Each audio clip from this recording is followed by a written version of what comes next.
কবির দাদু বলেছেন, নারী তুমি কার? নারীরা বলেছে, যে যখন অনলাইন থাকবে আমি তখন তার।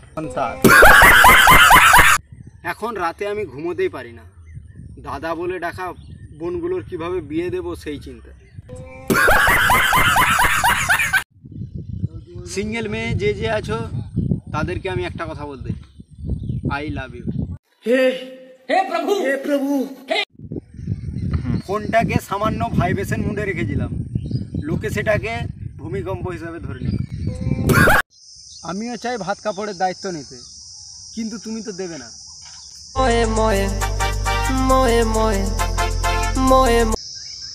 কিছু লোকের নাকি রাগ ভাঙানোর লোক থাকে, শালা এলাই ব্যাপার সব।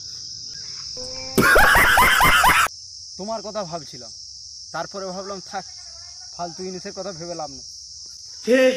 হে প্রভু, হে প্রভু, হে হরি রাম কৃষ্ণ। আমি নিজেকে কখনো গরিব ভাবি না, যতই হোক আমার বন্ধু দুটো কিডনি তো আছে। খাচ্ছি, ঘুমোচ্ছি, ঘুরছি, তবুও মনে কোনো শান্তি নেই। বিবাহিত একটা জন্মগত রোগ, ইতিহাস ঘেঁটে দেখো, যারা বিবাহিত তাদের বাপ ঠাকুর দ্বারাও বিবাহিত ছিল। वेल डन, तालियां होनी चाहिए यार। আমি হঠাৎ করে কিছু সিদ্ধান্ত নিই না, আমি অনেকক্ষণ ধরে ভেবে কাট কাট কাট কাট কাট।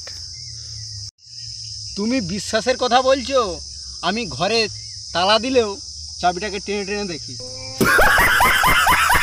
তুমি একটা মেয়ে, তুমি ফুচকা খাও, আইসক্রিম খাও, চকলেট খাও, ঠিক আছে, কিন্তু ছেলেদের মাথা কেন খাবে? আমিও কাউকে ভালোবাসতাম, তাই ভালোবাসার মর্মটা বুঝি।